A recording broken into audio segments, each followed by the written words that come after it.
Bonjour à vous, bienvenue sur ma chaîne Butterfly Garden. J'espère que vous allez bien.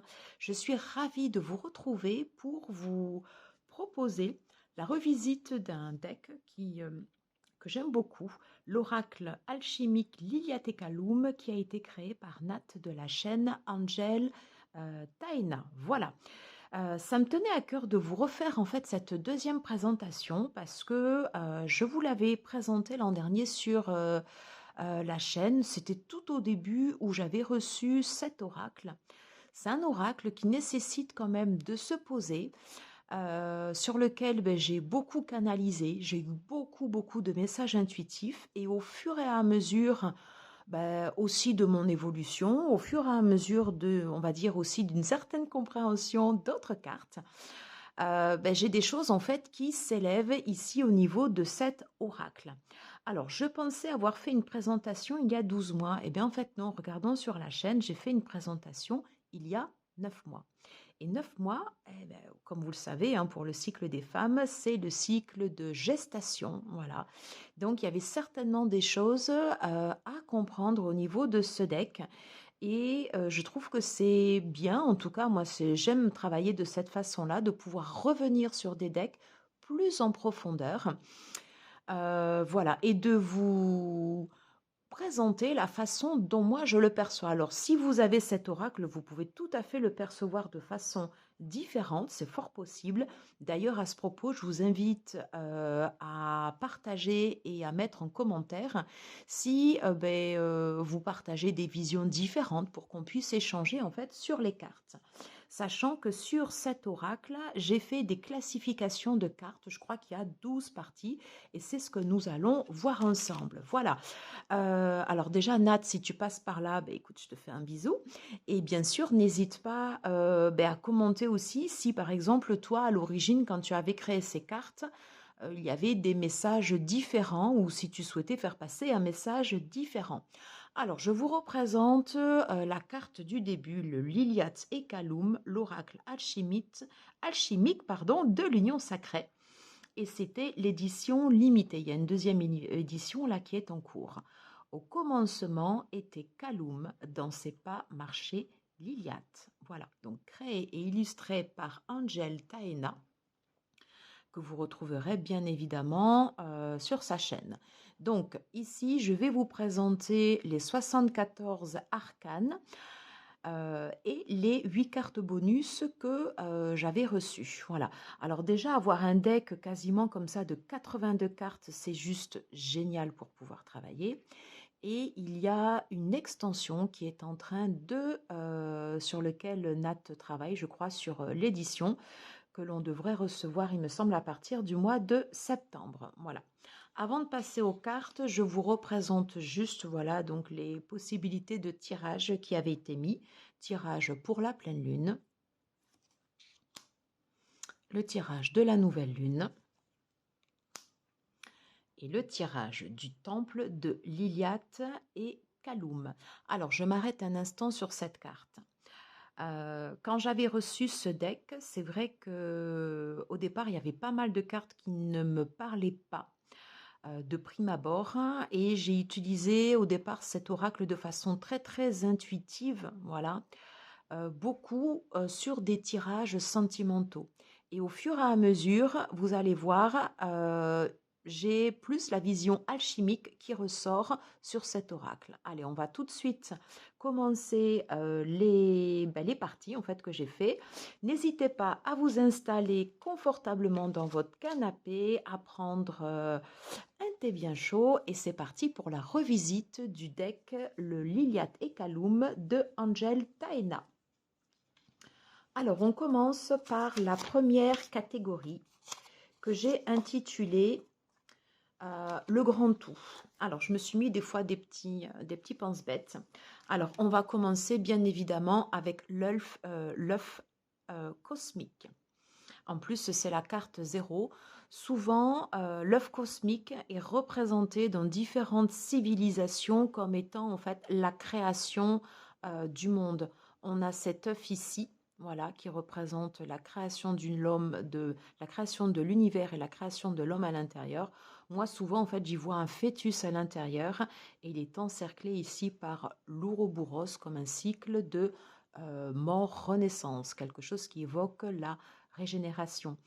Et c'est, à mon sens, aussi tout la richesse de ce deck, puisque ce deck permet aussi également, par son côté alchimique, c'est un deck qu'on peut utiliser lorsqu'on est en période, par exemple, de transformation et qui va nous permettre d'aller chercher des ressources au fond de nous-mêmes et de nous transformer, de passer à une étape supérieure, ou en tout cas une autre étape.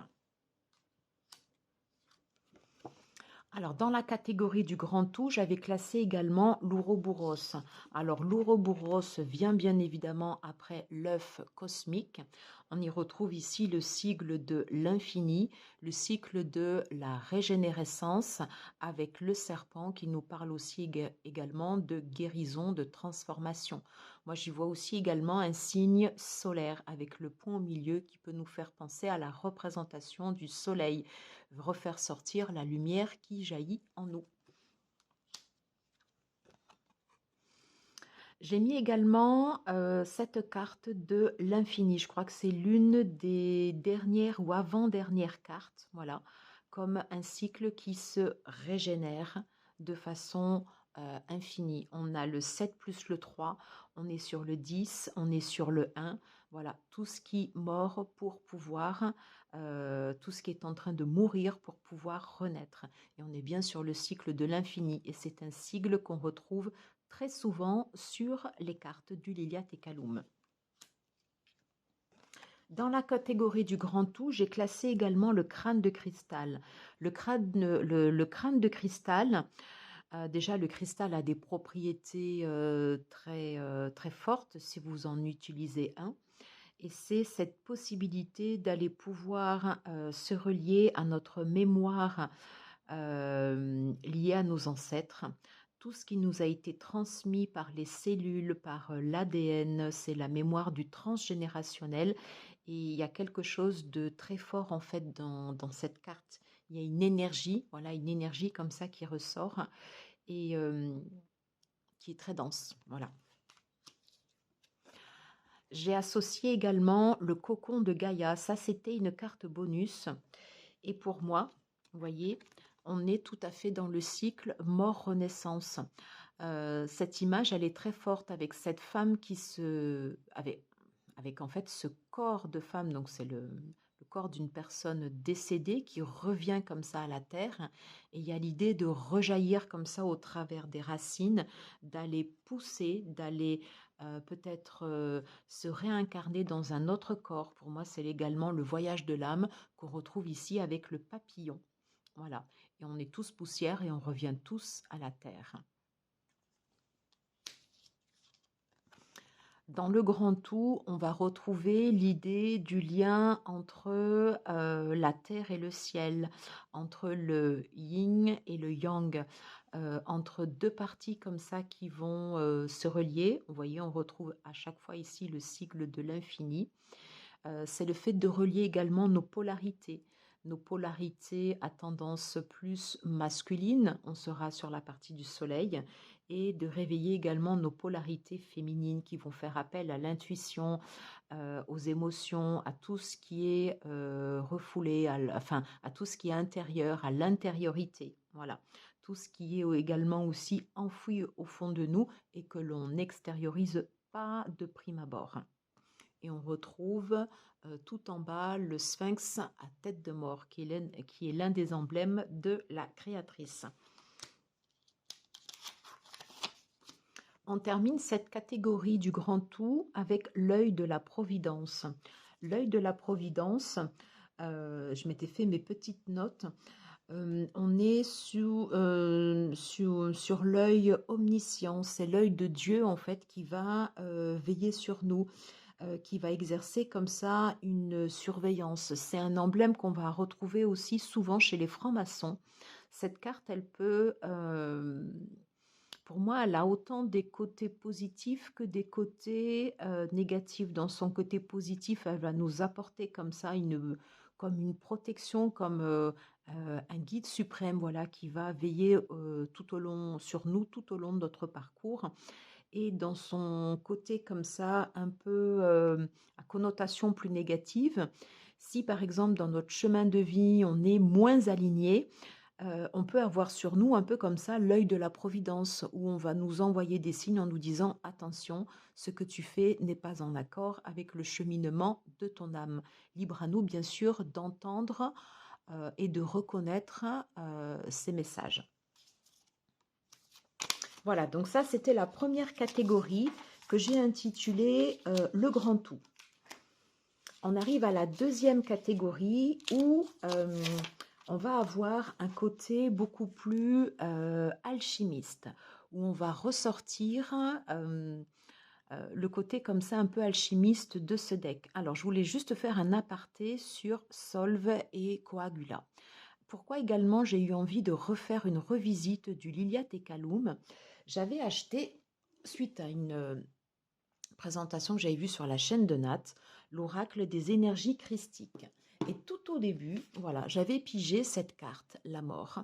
Et cette carte, quand je l'avais pigée, elle m'avait dérangée d'une certaine façon. C'était comme si j'avais des énergies mortuaires, en fait, qui m'appelaient. Et comme il y avait quelque chose qui me dérangeait dans cette carte, ce que je fais dans ces cas-là, c'est que je mets la carte sous mon oreiller, je dors, voilà. Et au matin, je note les mots qui me viennent. Et le lendemain matin, lorsque j'avais pu méditer en fait durant la nuit sur cette carte, m'est venu le mot solve et coagula.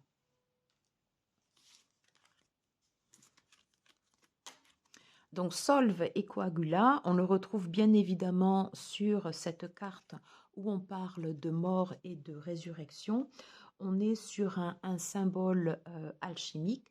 Solve qui veut dire dissoudre et coagula, c'est j'accrois en fait ma conscience supérieure. Il y a l'idée dans cette carte peut-être d'aller dissoudre des anciennes parties de nous, un peu comme le phénix justement qui va renaître de ses cendres. C'est une petite mort, ça peut être soit une petite mort de l'ego, une petite mort en fait des croyances limitantes, une petite mort de certaines émotions, de peur, un lâcher-prise, voilà, pour pouvoir après renaître sous une forme différente. Et on va retrouver coagula. Et dans les principes alchimiques, souvent, solve et coagula étaient représentés par la carte du diable, où vous aviez ici écrit le mot solve et coagula. Voilà, donc on retrouve en fait cet esprit dans le deck. Et là, bien sûr, il est stylisé sous forme féminine parce que c'est un deck qui est très très féminin. Alors, vous voyez en même temps mes notes. Donc sur cette carte, le lion vert. Le lion vert, au départ, c'était pas une carte que j'ai trouvée l'une des plus faciles. C'est pas une carte qui m'a parlé directement. Et on retrouve vraiment ici un symbole alchimique. Le lion vert par exemple qui va manger le soleil, j'avais noté en fait, c'est le sulfate vert qui va purifier la matrice. Voilà. En fait, c'est une métaphore, hein, voilà. Le lion qui mange le sommeil, le lion, pardon, qui mange le soleil, c'est une métaphore. Ça peut vouloir signifier que à certains moments, si cette carte se présente dans votre tirage sous un aspect comme ça un peu plus négatif, vous allez avoir des pulsions un peu destructrices qui vont revenir comme ça et que vous n'allez pas arriver comme ça à extérioriser. Et lorsque, dans son côté positif, si cette carte, vous le sentez quand elle se présente dans un tirage, si elle est accompagnée de cartes positives, eh bien, ça va être justement tout ce process alchimique, en tout cas, moi, c'est ce que j'en ai compris, qui va permettre en fait une certaine renaissance, une certaine purification spirituelle. Et on retrouve ici donc l'emblème du soleil tout au milieu de cette tête de lion, voilà. Et je trouve que c'est un symbole très très fort. Et on parle bien d'évolution et de maturité. Donc, quand Nat en fait avait créé cette carte, je pense qu'elle pensait plus à l'évolution positive, à la croissance spirituelle, quand on arrive comme ça à maturité et qu'on arrive à dompter comme ça un peu ces choses comme ça qui peuvent remonter. Mais cette carte peut aussi se présenter euh, de façon dans son côté négatif aussi. Alors forcément, ici, on va retrouver un symbole alchimique fort, donc avec la pierre philosophale, le grand tout. On va reprendre en fait ici les symboles du soufre, de Mercure et du sel, qui représentent l'âme, l'esprit et le corps. Il y a l'idée dans ce process comme ça alchimique, dans la quête du Graal, la quête philosophale, c'est la transformation des métaux, c'est rendre visible ce qui était invisible, voilà. Et il y a l'idée en fait, voilà, comme ça de transformation. C'est vraiment le Graal avec l'un des trois emblèmes des alchimistes. La carte de la quintessence où on retrouve les quatre éléments, l'air, la terre, l'eau et le feu, et au milieu, bien évidemment, l'éther. Et on retrouve les symboles entre le soufre, le sel et pardon, attendez. Le soufre, le sel et j'ai perdu le nom. Pardon, c'est pas grave. Vous me reprendrez en commentaire. Vous avez compris, en fait, c'est l'alliance entre l'âme, le corps et l'esprit, justement, qui va former l'éther, qui va former, en fait, la pureté, l'essence et l'esprit. Hein. C'est un peu comme ça, cette force, c'est le cinquième élément. Et c'est quelque chose qui est très pur. On parle de quelque chose qui est éthéré. Dans les symboles alchimistes, j'ai classé également le sceau de Salomon. Le sceau de Salomon où on retrouve, bon, bien sûr, vous avez le sceau ici, vous avez donc tous les signes ici astrologiques. On y retrouve la symbolique comme ça en fait du rond. On peut retrouver en fait l'œuf cosmique aussi. Et dans ce cas-là, on peut parler voilà, de protection qui vont intervenir comme ça sur les actions que l'on va mettre en place. Ça peut être des actions qui se terminent, des actions en fait ici qui vont recommencer, mais qui vont recommencer sous un signe de bon augure. Voilà les cartes que j'avais classées sous la partie de la partie alchimiste.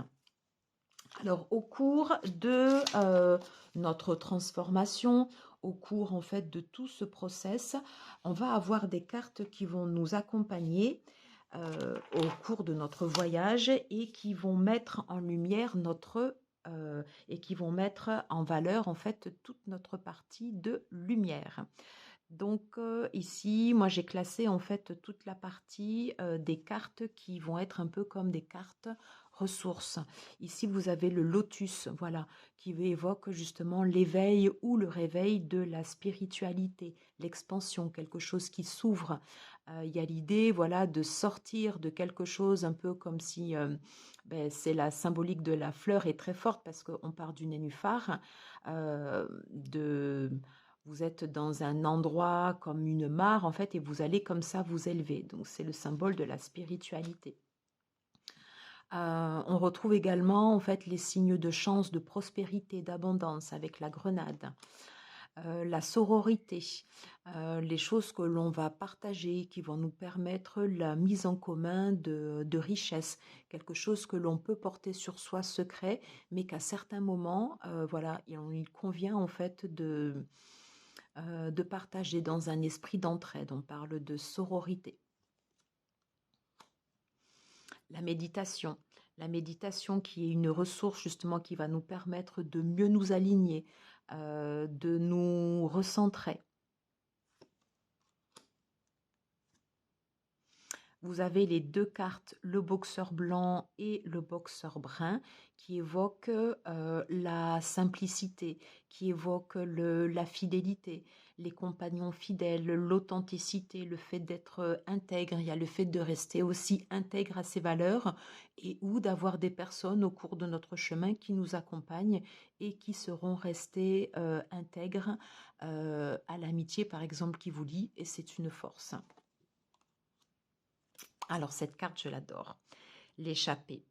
Non, c'est pas l'échappée, pardon, c'est la cascade enchantée. Il y a cette idée de pureté, de purification. C'est comme si il y avait cette pureté en fait qui nous enveloppe. Vous voyez, en fait, ici, on a un papillon, on a quelque chose qui s'élève. Il y a quelque chose de très frais, de très pur. Voilà, c'est très bon ça dans un tirage. Le sourire, bien sûr, pour amener de la joie, de l'abondance, du bonheur, des petits moments de plaisir. Le fait d'oser, de s'assumer. L'image est très très bien représentée avec cette personne comme ça un peu ronde, ben justement, ben, qui va s'assumer. On parle d'assumer ses différences, d'oser. On parle aussi de transformation comme ceci avec le papillon. La gestation. On en parlait tout à l'heure en présentation donc, de cette review. C'est une ressource parce que justement, on va prendre le temps de faire en sorte à ce que les choses en nous, en fait, elles grandissent et chaque chose est à sa place. Voilà. Donc, tout est vrai et tout ce qui nous arrive est juste. Voilà. C'est juste pour laisser le temps de faire les choses. Et c'est une carte qui est absolument magnifique. La dernière carte que j'avais mis dans les cartes ressources, le crâne au serpent. Alors, à la base, étaient mis les mots-clés harmonie, tempérance, équité, plénitude. Et on retrouve le signe de la balance ici au milieu. Dans cette symbolique du crâne au serpent, moi j'y vois aussi une transformation, une renaissance, voilà, mais qui se fait sous le signe de l'harmonie.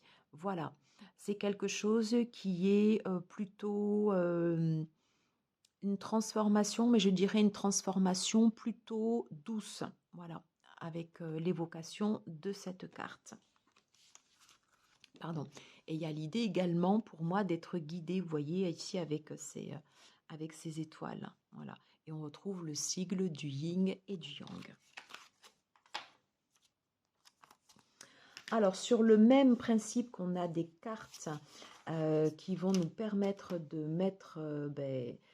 nous mettre en valeur, on a également des cartes qui vont nous faire travailler, voilà, qui vont nous faire ressortir les points sur lesquels on a besoin peut-être de travailler ou qui vont représenter un environnement extérieur.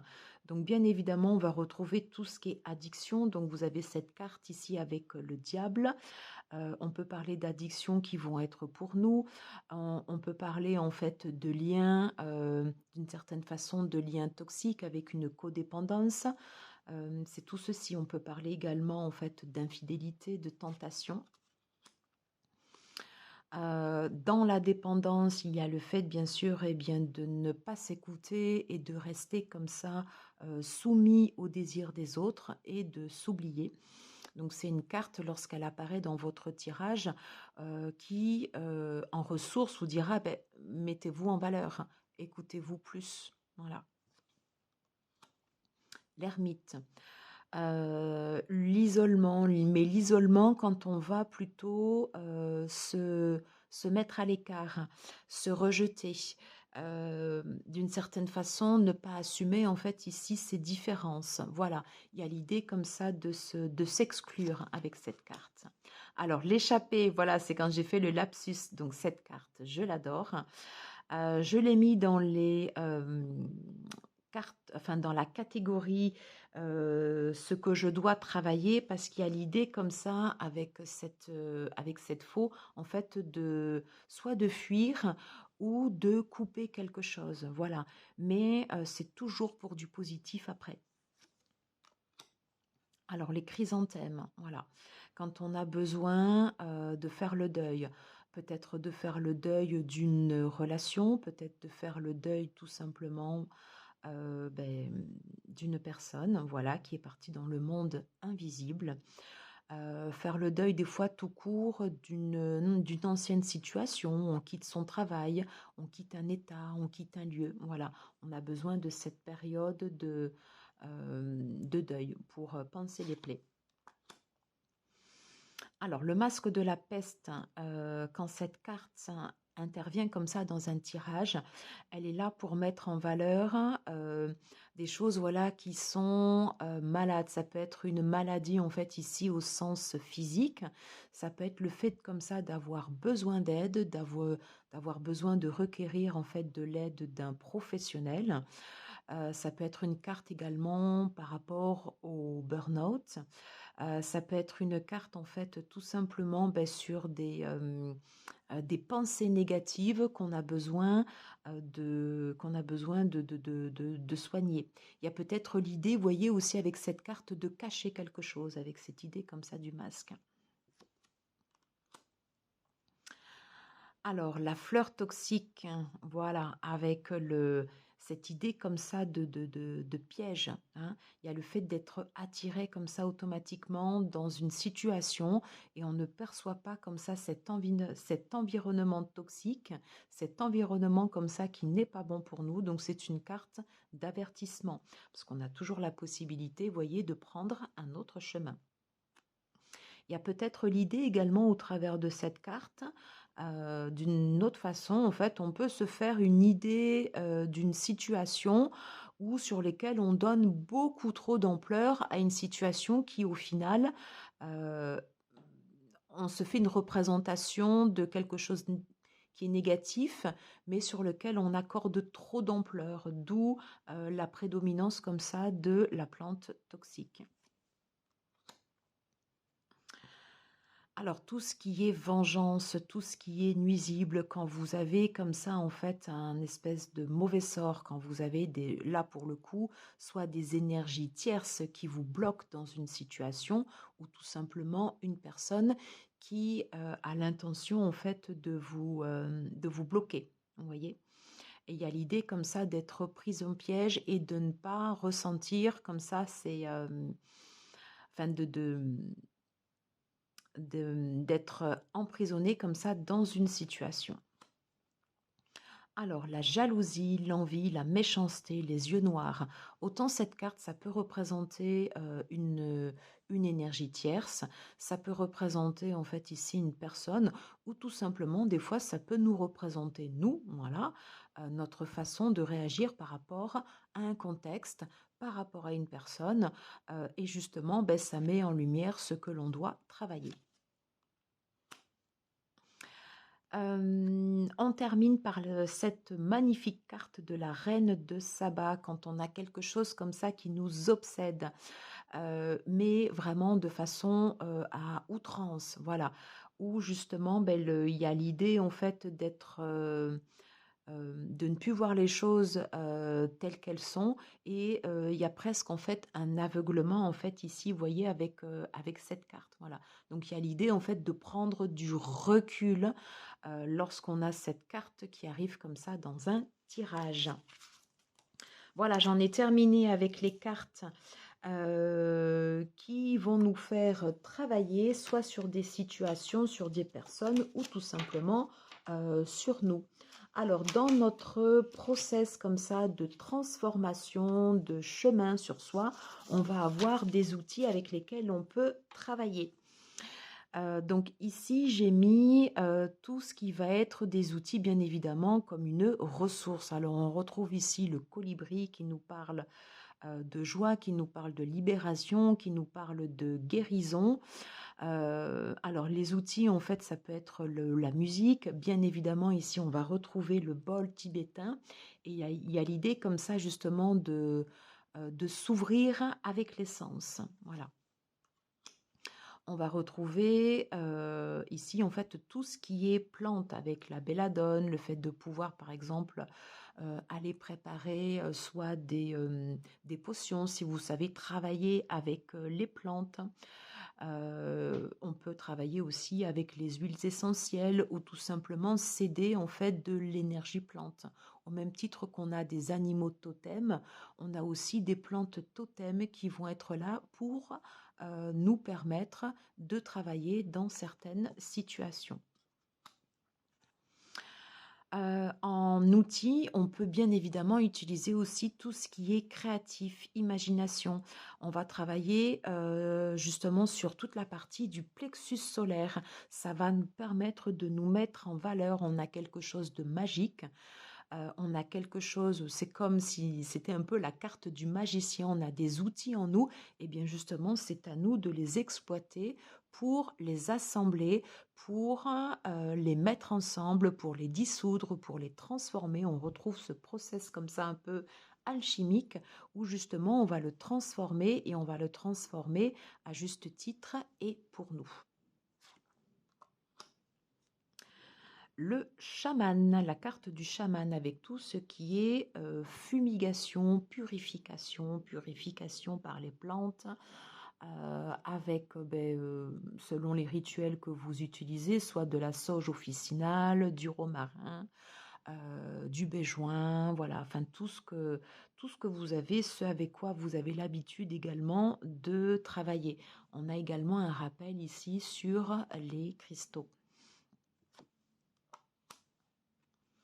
En ressources, on va avoir la clé d'encre, la protection aussi, toute la partie comme ça égyptienne vous parle. C'est un symbole également qui est très fort, un symbole que vous pouvez porter sur vous. Si vous avez par exemple un hôtel et que vous pigez cette carte, vous pouvez la mettre également en méditation ou en protection tout simplement dans votre lieu.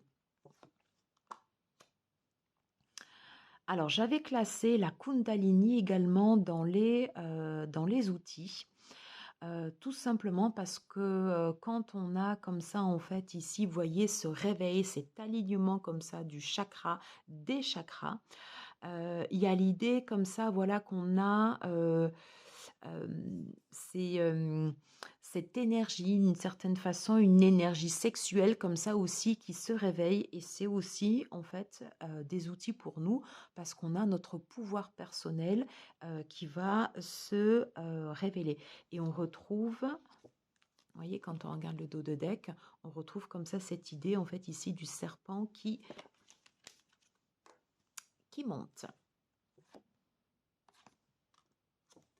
Et voyez, avec la carte 23, 2 plus 3, on est sur le changement, sur le 5, on est en phase transitoire. Hein, on est en train de monter en fait ici son taux vibratoire. Alors la cheminée, c'est également une ressource. La cheminée, ça va représenter d'une certaine façon aussi un peu, vous savez, les cartes du boxeur blanc et du boxeur brun.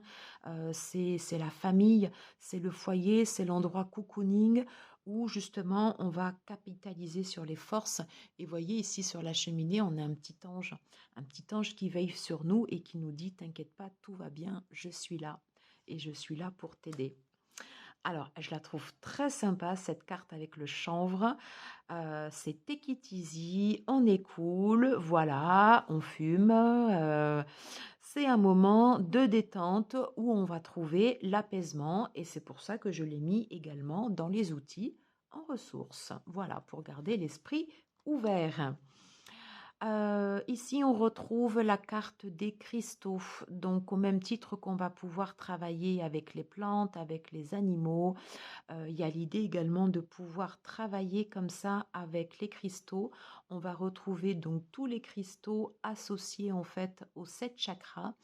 Et j'adore, donc on retrouve en fait ici les 7 emblèmes des chakras. Et j'adore cette carte parce que ici vous avez donc un cristaux, ça peut être par exemple soit une malachite ou une pierre en fait qui représente ici le chakra du cœur. Il y a cette main qui s'ouvre comme ça où on va aller ici sur le chakra coronal. Et c'est un peu comme un canal médiumnique quand on a le canal soit qui est ouvert ou qui est en train de s'ouvrir, où on va recevoir comme ça des messages qui partent comme ça du chakra coronal et qui vont directement sur le cœur. Voilà. Hein, donc très important d'être aligné et de pouvoir recevoir et travailler comme ça sur son canal médiumnique. Allez, j'en ai terminé avec la catégorie des cartes, les outils. Alors, il y a les outils, mais il y a aussi les archétypes.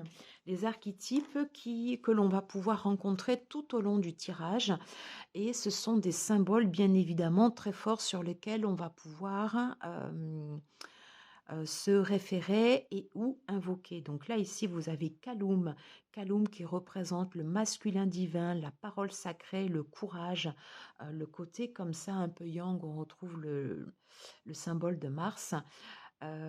Kaloum en association avec Liliath.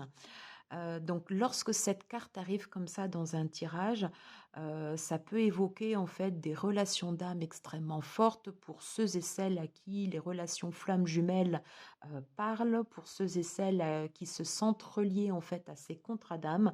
Ça peut évoquer en fait quelque chose de très fort entre les différentes comme ça polarités masculines et polarités féminines. Encore une fois, vous le prenez de la façon dont cela vous parle.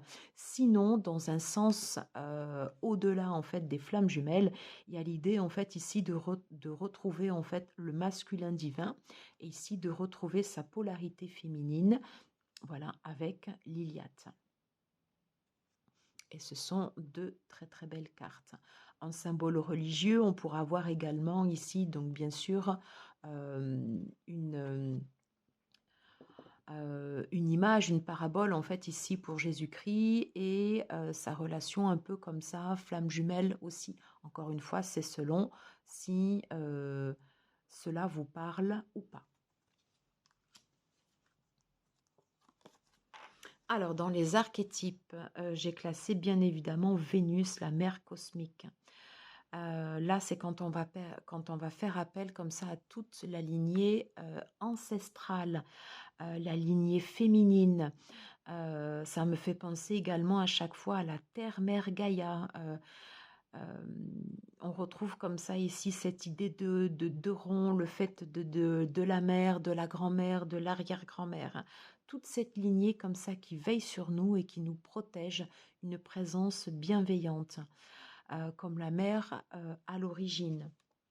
Et donc forcément, on retrouve son panda masculin, le Moai, avec le père cosmique. Il y a l'idée voilà, d'aller chercher dans notre lignée masculine des ressources pour pouvoir, par exemple, se mettre en action, pour pouvoir sortir d'une situation, pour pouvoir évoluer, pour trouver de la force, pour trouver du courage. Alors, Marie-Madeleine, voilà. Marie-Madeleine que l'on va pouvoir invoquer pour Marie-Madeleine qui était également aussi un peu la mal-aimée hein, dans toute la... Oh pardon, j'ai fait bouger la caméra. Qui était un peu la mal-aimée voilà, dans toute l'histoire comme ça de la religion, mais il y a cette idée comme ça aussi un peu d'amour inconditionnel, celle qui nous enseigne, celle qui est à nos côtés, le symbole de la rose, celle justement qui sera fidèle à ses idées jusqu'au bout, jusqu'au dernier instant. Voilà, et qui fait preuve d'une humilité et d'une dévotion également sans faille. Alors, dans les archétypes, on retrouve aussi également la sirène. Voilà, là, c'est totalement différent. C'est tout ce qui va faire appel à l'émotion, à la sensibilité, à l'eau, dont on retrouve le sigle ici. Il y a une certaine idée également de séduction.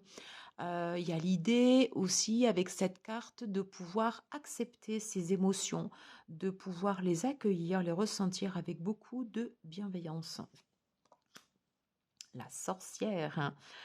La sorcière que l'on va pouvoir invoquer comme archétype Si par exemple, ben, vous travaillez sur le développement de vos capacités médiumniques, bien évidemment, c'est un archétype à invoquer. Travailler avec les sabbats, commencer à faire des rituels, commencer à faire des autels, commencer à travailler par exemple avec les plantes, commencer à travailler en invoquant des rituels, voilà, enfin tout ce qui se réveille en vous et qui vous fait penser que vous êtes aussi d'une certaine façon un peu plus proche comme ça de la nature, qu'il y a des rites comme ça, des choses qui se réveillent. Voilà, vous le sentez de toute façon quand cette carte se présente dans un tirage.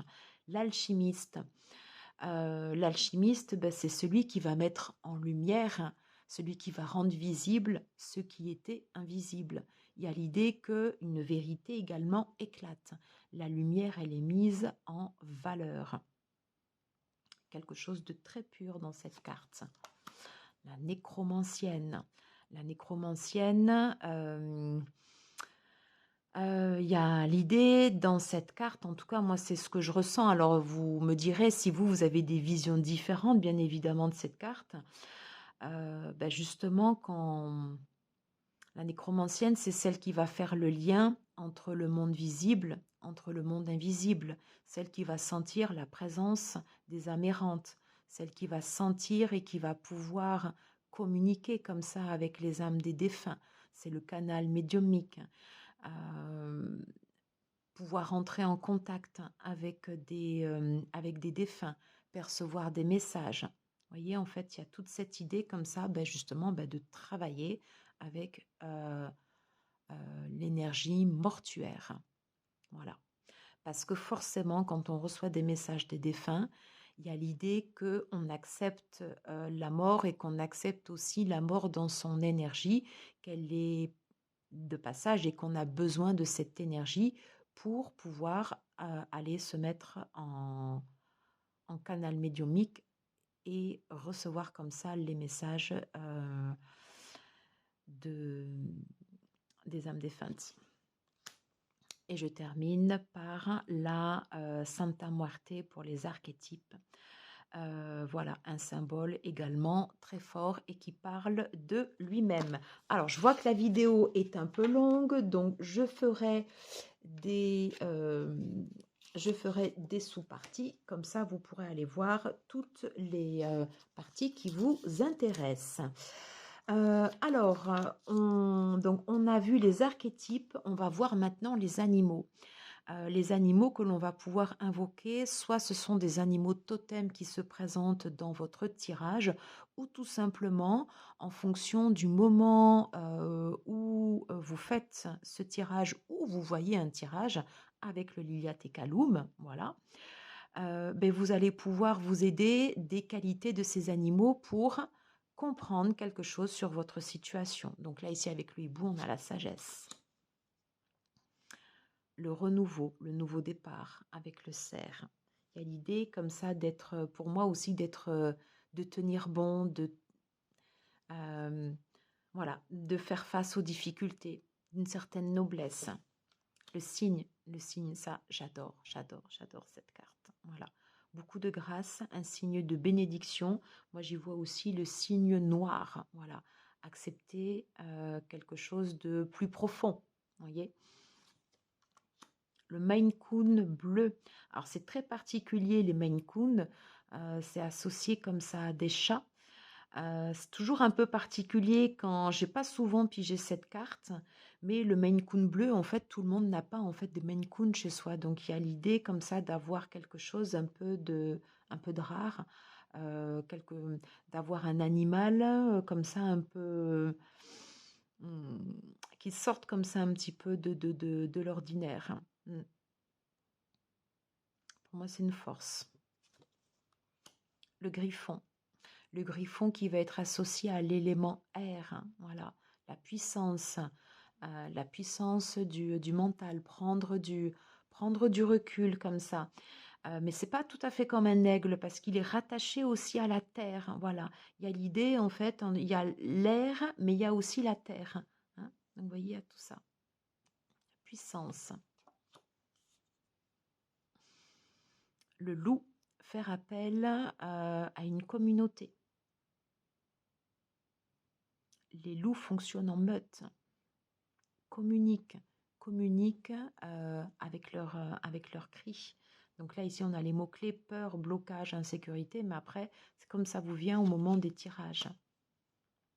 La licorne pour toute la partie ancrage, terre. L'abeille pour la communication, le labeur, le travailler ensemble également, la communauté. Alors ça, c'était une carte ressource également, le singe heureux. Est-ce que ça évoque pas la paresse, mais un peu, voilà, je me laisse vivre, pourquoi pas, pourquoi pas. Carpe diem, la cigale pour les connaissances, le fait de mettre en valeur quelque chose, une connaissance qui va venir comme ça à nous, une connaissance qui s'éveille. Le renard de feu, avec les cristaux. Être stratège, être rusé. On peut invoquer Baba Yaga aussi avec cette carte. Le dragon pour la protection, fixer les limites, un dragon protecteur. Le phénix, symbole mort-renaissance. Le corbeau, la magie noire, la sorcellerie. Les corbeaux sont aussi des messagers entre le monde visible et le monde invisible.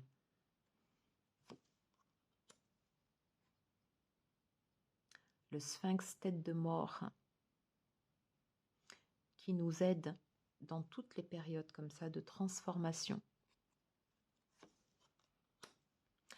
Alors, le serpent, il a une énergie particulière. Donc là, ici, il est associé, vous voyez, aux victoires, chance et succès. Voilà. Enfin, c'est pas le serpent, c'est le cobra. Voilà. Donc c'est le cobra qui est associé aussi donc à cette victoire. En canal intuitif, vous pouvez aussi tout simplement voir le serpent et voir comme ça cette transformation, cette guérison, et la façon dont il se présente peut aussi se présenter de façon négative. On termine par la veuve noire. Alors, tel que il avait été conçu, donc là, danger, risque, dommage.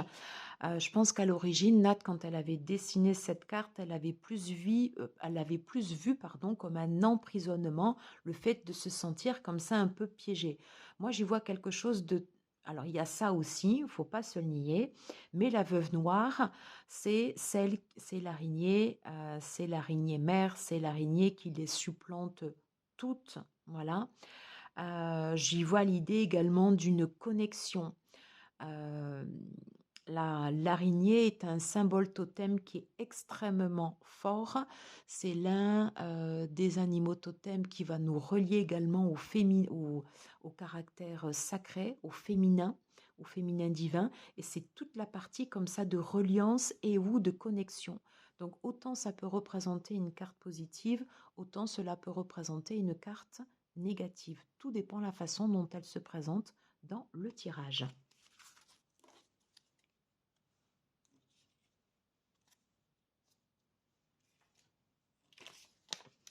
Alors, on passe à la dernière partie. Et donc là, c'est la catégorie un peu amour. Voilà, donc c'est pour ça que j'avais mis toutes les autres catégories avant qui nous parlent d'évolution, qui nous parlent de transformation, qui nous parlent de process alchimique, si cela bien sûr vous évoque quelque chose. Ce deck, on peut tout à fait l'utiliser également pour les relations et il est très très bien adapté pour les relations sentimentales, amoureuses, que vous soyez âme sœur, flamme jumelle, peu importe. Ou tout simplement un crush, c'est un super deck pour les tirages amoureux. Donc là, on a la force sexuelle, le lys des Incas, qui représente en fait, pour moi, l'énergie masculine. On retrouve le serpent, le 66, donc il y a l'idée comme ça un peu d'excitation, de tentation, avec voilà le lingam. Voilà, moi je trouve que c'est très très bien représenté. Et on a son pendant féminin avec l'orchidée sauvage pour la partie féminine. Et je trouve que c'est qui représente le yoni. Et je trouve que c'est super bien représenté. Donc là, ici, on nous parle de sensualité, de plaisir avec cette très très belle carte, la caresse. Là, ici, on est plus en fait sur un sentiment de réconfort, se soutenir l'un l'autre. On va pouvoir explorer en fait ici les relations intimes, sexuelles. On parle d'osmose, ne faire qu'un. Dans cette carte, Tu es mon cœur, qui faisait partie des cartes bonus lors de la première édition, il y a l'idée pour moi de penser comme ça un peu ces blessures de cœur. Voilà, l'idée que quelque chose comme ça reste aussi ancré, voilà, ou l'idée comme ça d'offrir son cœur. Il y a l'idée, voilà, de travailler aussi sur ça, avec, vous voyez, avec le serpent. Bah, se sentir bien tout simplement là avec l'autre. La rencontre, l'attirance, les premières pulsions, le baiser. Une vie à deux harmonieuse, voilà. Quelque chose qui est fluide, quelque chose qui se passe bien. Peut-être on passe un cap supérieur également aussi avec cette idée d'union au sein du couple. Alors le parfum, ça c'est une carte qui est sublimissime, où on parle de séduction, d'attirance, de désir. Il y a l'idée d'être complètement envoûté en fait par le corps de l'autre, hein, voilà, de sentir. Le fait c'est très enfin, le parfum, voilà, enfin c'est olfactif, j'arriverai pas à le dire. Et on va terminer par des cartes beaucoup plus douces, entre l'amour, entre la mère et son enfant, quelque chose de doux, quelque chose de tendre. Il y a l'idée en fait de se nourrir aussi. On peut aussi voir cette allégorie, voilà. Et puis il n'y a rien de plus beau en fait qu'une maman qui regarde son bébé, voilà. L'idée de nourrir aussi un peu son enfant intérieur. On peut voir plein de choses dans cette carte. Le cœur sacré pour l'amour inconditionnel, la bienveillance, voilà, avec les roses. Et on termine par la dernière carte, l'âme n'a pas de genre. Il n'y a pas de masculin, il n'y a pas de féminin, il y a tout simplement des incarnations, l'incarnation de notre âme qui a choisi un chemin, voilà. Et c'est tout ce que l'on va expérimenter au cours de notre mission de vie, voilà. Écoutez, j'en ai terminé avec cette revisite du deck de Lilia Tekaolum qui a été créé donc par Nat de la chaîne Angel Taena. Merci beaucoup pour ceux et celles qui seront restés jusqu'à la fin de la vidéo. Vous pouvez tout simplement aller revoir des passages, voilà, si vous avez besoin de revoir certaines cartes. N'hésitez pas à me dire comment vous utilisez maintenant qui avez l'habitude, voilà, d'avoir ce deck dans les mains, pour ceux et celles qui l'ont. Si vous ne l'avez pas encore et si vous l'avez commandé pour la deuxième édition, n'hésitez pas à me dire comment vous allez l'utiliser. Voilà. Et bien écoutez, je vous remercie d'avoir suivi cette review, cette revisite. Voilà. J'espère que cela vous aura plu. Je vous embrasse et je vous dis à très vite. Ciao, ciao, ciao.